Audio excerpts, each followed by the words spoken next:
Well, late last year, Disney had announced that Muppet Vision 3D in the Muppet Courtyard was going to be making way for the Monsters Inc. land that was going to be coming to Hollywood Studios. And they said at a later date they would have more information. And it seems like right off the bat here in 2025, we are getting a closing date for Muppet Vision 3D and also perhaps a timeline for Rock and Roller Coaster to be taken over by the Muppets on that one. So we're going to read through some articles here on Blog Mickey and give some thoughts on it. So hi, I'm Jared with Capture the Magic. And they say here, Muppet Vision 3D will have its final day of operation this summer before closing permanently to make way for an all-new Monsters, Inc. themed land. So here's the announcement from Disney. It says, to make way for Monsters, the Grand Avenue area will begin a phase closing in May, with the last day to dine at Melrose Ristorante Italiano on May 10th. Following that, Muppet Vision 3D and Pizza Rizzo will close, with the last day to experience both locations on June 7th. It says, as we forward with these changes, we are having creative conversations and exploring ways to preserve the film and other parts of the experience for the fans to enjoy in the future. And he's talking about Muppet Vision 3D. It says, as a reminder, the Muppets aren't being kicked out of Walt Disney World entirely. Instead, they will move over to Rock and Roller Coaster, where the Aerosmith theme will be stripped away and the Muppets will take over. Disney says that the Muppets will be teaming up with some of music's biggest stars for a rockin' music festival. While Disney World has not announced a closing date for Rock and Roller Coaster at this time, the Muppet Vision building will remain standing and a new theater show will be taking its place when the Monsters Inc. land opens in the future. And then about Rock and Roller Coaster, it says here, with news that Muppet Vision 3D will have its final day of operation on June 7th, guests are wondering how long they will go without the Muppets in the Walt Disney World theme parks. It says, while the Disney Parks blog announcement said the guests would have, quote, enough time to catch a super stretch limo to the Forum to enjoy Rock and Roller Coaster starring Aerosmith, other communications say that Kermit, Miss Piggy, and friends are soon headed just across the park to their new home on Sunset Boulevard. It would stand to reason that Disney World did not announce a closing date for Rock and Roller Coaster because it will close after June 7th, but it also sounds like Disney doesn't want to waste any time getting the Muppets into their new home on Sunset Boulevard. It says, in terms of what to expect when the Muppets take over Rock and Roller Coaster, we haven't seen anything yet to suggest that it will be a substantial change. In terms of physical sets, there probably isn't a huge need to demolish and create anything new of significance. We'd expect the same roller coaster layout, the same spacious gravity building, perhaps even the same black light flat scenes with the ride. There probably isn't a huge need to change the load area or launch area theming, and the vehicles can stay the same too. In fact, it's possible that the switchover will require relatively minimal downtime with the pre-show video and perhaps some simple props to display cases throughout the queue and being swapped out. I mean, I've kind of assumed that all along with Rock and Roller Coaster simply because I do think it was an afterthought. I honestly don't think that Disney, when they announced the Monsters Inc. land, I personally think they probably knew where they were going to put Monsters Inc. land, and it was going to take over Muppets Courtyard. I don't think they were ready for the backlash that they got from the Muppet fans, as they were not very happy, but especially whenever they started basically hearing the rumors and kind of putting two and two together, saying like this is more than likely where it was going to go. And I think this was sort of a consolation prize to keep the Muppets in the park to try and appease those fans, which I have said all along. It's a decent compromise of still having the Muppets be in Hollywood Studios, because if you really look at the Muppets, they haven't had anything in the past few decades that have really been a huge success, especially after Jim Henson died. So it having a spot in the park still is, again, it's a decent compromise if you are a Muppets fan. You know, they said in the other article that they were looking at ways to preserve Muppet Vision 3D. Obviously, it's the last film that Jim Henson himself worked on, so a lot of people, a lot of Muppets fans really want something to be done with this or want to know what's going to happen with this film. There is a good chance. I mean, they are doing the villains show where the Lightning McQueen show is or was. That is going to be a villain show for the next few years.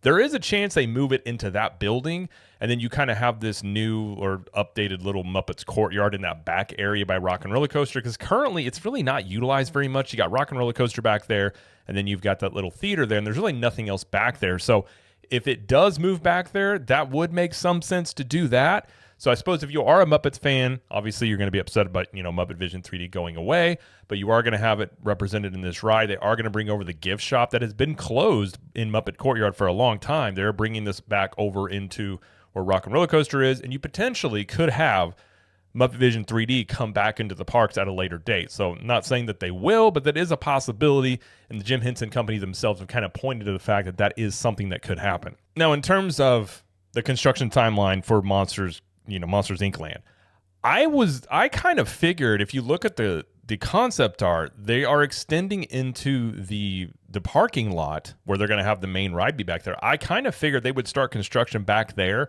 and then work their way forward. That way, keeping open Muppet Vision 3D and the stuff in there to at least not impact crowds as much. But it seems like that is happening much quicker, as they're just going to shut the whole thing down and do it all at once. And Hollywood Studios is already a park that has issues with wait time. So if we are looking at a time period here where you have Muppet Vision 3D down and that whole area shut down, and then you also have Rock and Roller Coaster down for whatever time period it is down, I do imagine a lot of the wait times in Hollywood Studios are going to be even higher. It's not a park that has a great flow to it. It's got a lot of dead ends. And the timing of it is interesting given June 7th is about a week after Epic Universe opens. So as Disney's biggest competitor is opening up their brand new theme park, a week later you are going to shut down Muppet Vision 3D and really start a ton of construction in your parks. So from a timing perspective, it's not great. I don't really care which way you want to spend that. Now, that doesn't mean that the things that they're building won't be good. We'll have to wait and see how those things turn out. But just from that perspective there, and potential people coming to Disney or wanting to come to Disney or thinking about it, how much does that weigh into their decision of if they, let's say they are going for Epic Universe? Disney, I think, is counting on a lot of people having a spillover effect coming to Disney that are also, planning to come to Epic Universe. How much is the construction and all these things going on in the parks going to affect their decision to come over or not? Because there's a lot of people that very well may look at that and say, I'll just wait until these things are done before we go back to Disney. And I'm not making a prediction about what is going to happen. I actually simply just don't know. Because again, we're more local, so we do go to the parks more. I don't know how, a family from, say, Minnesota is coming to Orlando. How does that factor into their decision making? I don't think anybody knows. I don't think Disney knows. Disney has came out and said basically that they think that they're going to see an uptick in attendance. But I think with them showing, offering all the discounts that they're doing this year, it kind of does show them they're wanting to at least try and drive people into the parks with, discounted tickets and things. But the optics don't look that great considering your biggest competitor opens up their brand new theme park and then you're just starting construction on your things that you announced last year. And there's a lot of people, myself included, I think Disney should have made these announcements 2 or 3 years ago so that within 1 to 2 years, perhaps, of Epic Universe opening, you would have a lot of these things coming online to be much more of, a closer competition or a closer answer to what Epic Universe and Universal are doing. And it goes without saying there's going to be lots of construction going on at Walt Disney World. Obviously, here in Hollywood Studios, you've already got Animal Kingdom construction starting over there in Dino Land. That's turning into the Tropical Americas. And you're still waiting on the state of Florida to approve the permits for the removal of the Rivers of America. Presumably, if that does get approved, you will then see construction in Magic Kingdom as well. So you're going to have major construction out of 3 out of the 4 theme parks. And really right now would be all 4 of them until Test Track is completed. As of now, they say Test Track is opening in late summer of 2025, which could be in September, somewhere around that range. Disney's definitely trying to entice people over basically through cheaper ticket options, which I think really is one of the only ways, currently speaking, given the things that they're building are not going to be ready, in my opinion, for 3 to 5 years. Really the only place that you can draw in to really get people to come over perhaps is on price by offering much cheaper tickets, which is what Disney is doing. We'll have to wait and see how that ends up doing. Do the people that go to Epic Universe, do they also come over to Disney World? I think that is the question of 2025 when it comes to looking at Disney versus Universal, because I think it's a foregone conclusion that, Epic Universe is going to be successful. It's going to drive a lot of attendance for Universal. More than likely, in my opinion, I think you're looking at over 40% increase in attendance for Universal. So they're obviously going to have a really big, not only this year, but, years to come off of the back of Epic Universe. Assuming everything goes well with that park, things run well, people enjoy it. Obviously there is a chance that it is not successful, but more than likely, you're dealing with a theme park company that has built, theme parks before. They built lands before. They do know what they're doing here. I think the real question is, how does Disney fare during this time period? And I know Disney has said the things that they've said. I know there's a lot of people that have a lot of differing opinions on this, and I just simply don't think anybody knows. I think if you looked up, past data, whenever Diagon Alley opened up or Hogsmeade opened up, you can kind of get some idea of how people react to that. But again, with Universal, they're going for people to stay for 3, 4, 5 nights and become a week-long, vacation destination where, historically speaking, they've been, 2, maybe 3 days at most.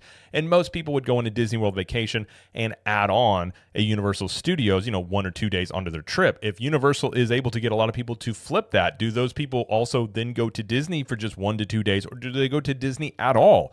Obviously, we'll have to wait and see how that ends up shaking out. But it's a very interesting 2025 regardless, very exciting with the new park opening and all these things going on with Disney. But it's going to be a very interesting, I would say 3 to 5 years here just to see this back and forth battle between Disney and Universal, because obviously Disney is building the things, probably I would assume motivated to try and build them pretty quickly to have something open to have a rebuttal against Epic Universe. But also Universal has already announced that they're building a replacement for Rip Ride Rocket. You're very likely to see them also announce something that's going to replace the Simpsons land in the studio side. So Universal is not slowing down either. So I think we're just now starting to see, the theme park wars really get rolling here, and we're going to see them, I think it's only going to continue to grow into the future. And again, I think this is a great thing. If you're even just a Disney fan, I think it's great that Universal's pushing Disney, because ultimately that's how you get more cool stuff. And I think it's great that Universal has become a much more bigger competitor, as they have great offerings and great lands of their own that you can go check out. So I think ultimately, if you're a theme park fan, it's a great time to be a theme park fan, to check these things out.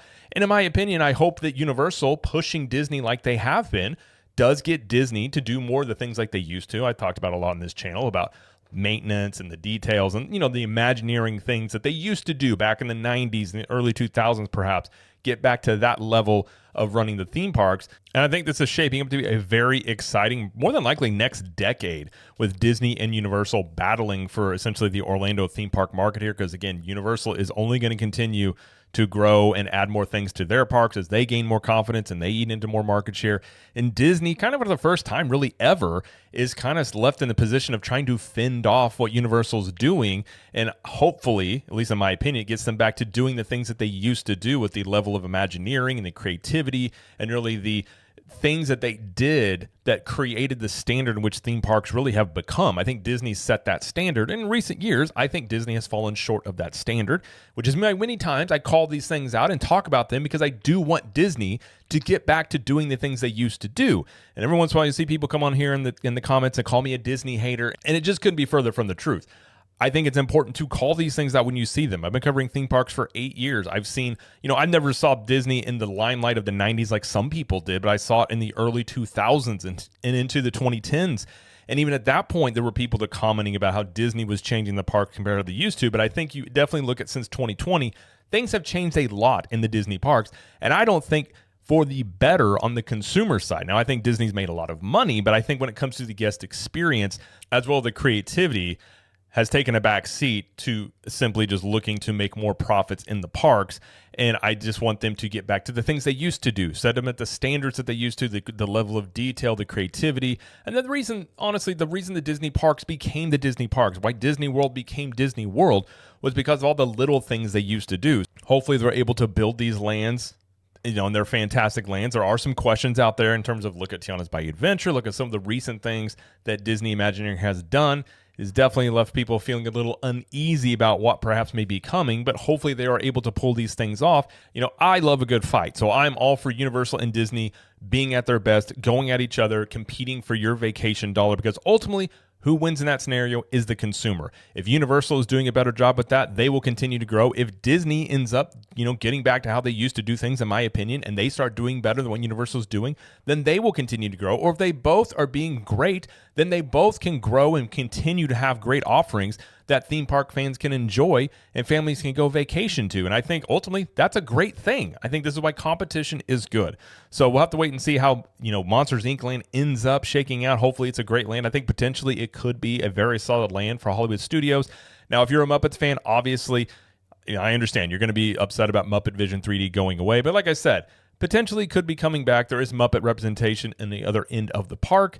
But myself, I'm not a huge Muppets fan, so I can't sit here and say really one way or the other. I kind of look at this trying to be objective, and I understand, it's not a heavily trafficked part of the park, and this could bring in more people potentially with the Monsters Inc. land here. But hopefully they'll pull it off. Hopefully the Muppet ride that replaces Rock and Roller Coaster is also a good one as well. But in the short term, I think you are dealing with kind of a messy Hollywood Studios, and we'll have to wait and see how Disney fares during this time period and how Disney fares when these things open, and see how it all shakes out between them and Universal in the next coming years. By the way, I'm here for it, and it should be exciting either way. But Either way, that's going to be it though for this video. If you like this video, please like it and subscribe to the channel, as we do lots of coverage here of Universal Studios, Epic Universe, Disney World, and pop culture. And let us know in the comments, what do you think about Muppet Vision 3D closing in June? And until next time, we will see you in the parks.